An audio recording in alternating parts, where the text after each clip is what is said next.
Hello everyone, আসসালামু আলাইকুম। আপনারা কেমন আছেন? আশা করি ভালো আছেন। আর আমিও আল্লাহর রহমতে বেশ ভালো আছি। তো আজ আমি তেলের পিঠা বানাবো। তো আপনাদের সঙ্গে শেয়ার করব A to Z আমি কিভাবে বানাই তেলের পিঠাটা। আর এই তো প্রথমে আমি চালটাকে ব্লেন্ড করে নিয়েছি। আমি 5-6 ঘন্টা আমি চালকে ভিজিয়ে রেখে দিয়েছিলাম। আর আমি কিছু বিন্নি চালও দিয়ে দিয়েছিলাম আর বাসমতি চাল। তো আমি 2 ধরনের চালকে ভিজিয়ে রেখে দিয়েছিলাম। আর চালটা যখন ভিজানো হয়ে গেছে 5-6 ঘন্টা পরে আমি চালটাকে ধুয়ে এখন আমি ব্লেন্ডারে ব্লেন্ড করে নিব। আর আমি সব সময় আমি তেলের পিঠা বানাতে হলে আমি চালটাকে ব্লেন্ড করে বানিয়ে নেই। আর আসলে তেলের পিঠা বানালে চাল ব্লেন্ডারে ব্লেন্ড করে বানালে অনেক সুন্দর হয়ে ফুলে উঠে আর তেলের পিঠাটা অনেক নরম থাকে। আর এই তো চালটা ব্লেন্ড করা হয়ে গিয়েছে। এখন আমি দিয়ে দিলাম কিছু নারিকেল আর আমি কিছু মৌরি দিয়ে দিলাম। দিয়ে আমি ব্লেন্ডারে আবারও কিছুক্ষণ ব্লেন্ড করে নিব। আর আসলে এভাবে কিছুক্ষণ ব্লেন্ড করে নিলে তো নারিকেলগুলা বড় বড় থাকে, তো এগুলা আসলে একটু ছোটো ছোটো থাকলে তেলের পিঠাগুলা ফুলতে অনেক বেশি হেল্প হয়। তো আমি সব সময় এভাবে বানাই, একটু ব্লেন্ড করে নেই। তো এই তো ব্লেন্ড করা হয়ে গিয়েছে। এখন আমি গুড় দিয়ে দিব, খেজুরের গুড়। আর গুড় দিয়ে তারপরে আমি ব্যাটারটা বানিয়ে নিব। তো আপনারা দেখতে থাকুন আমি কিভাবে বানাইতেছি। তো যাদের তেলের পিঠা ফুলে না, তো তারা এভাবে ট্রাই করে দেখতে পারেন। অনেকে আছে বলেন যে তেলের পিঠাগুলা ফুলে উঠে না। তো আমি সেজন্য আপনাদের সঙ্গে শেয়ার করলাম, একটু হলেও আপনাদের হেল্প হতে পারে। যাদের তেলের পিঠাগুলা ফুলে না তারা এভাবে বানালে অবশ্যই ফুলে উঠবে, একবার হলেও ট্রাই করে দেখবেন।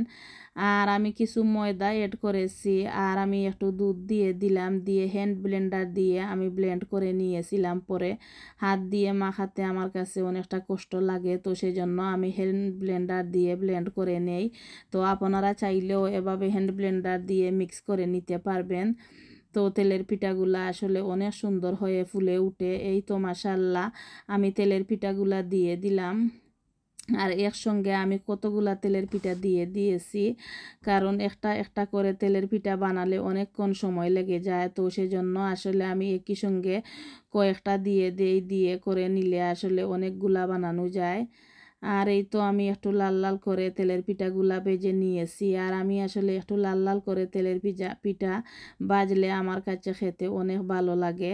তো এই তো একে একে সবগুলা বানিয়ে নিতেছি।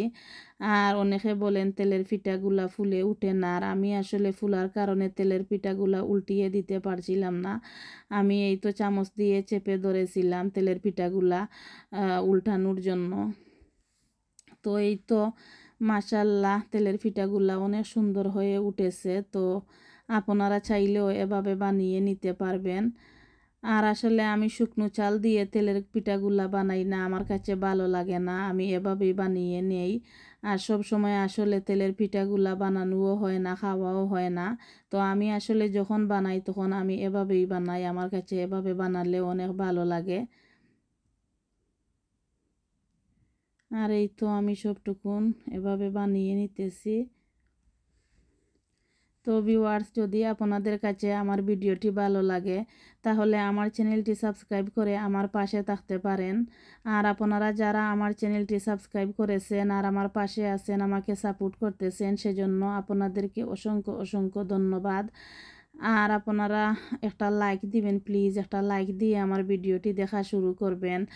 আর আপনারা অনেকে আছেন আমার ভিডিওটা দেখেন কিন্তু একটা লাইক দেন না, তো প্লিজ একটা লাইক দিয়ে দিবেন আর একটা লাইক দিয়ে আমার ভিডিওটি দেখা শুরু করবেন। তো ভিউয়ার্স, আজকের ভিডিওটি আপনাদের কাছে কেমন লাগলো আমাকে কমেন্ট করে জানাতে পারেন। আর আপনারা সবাই ভালো থাকবেন আর আমার পরিবারের জন্য দোয়া করবেন। আর আমিও আপনাদের জন্য দোয়া করি, আল্লাহ সবাইকে ভালো রাখুক, সুস্থ রাখুক, নিরাপদে রাখুক। তো ভিউয়ার্স, আজ এ পর্যন্ত। আসসালামু আলাইকুম।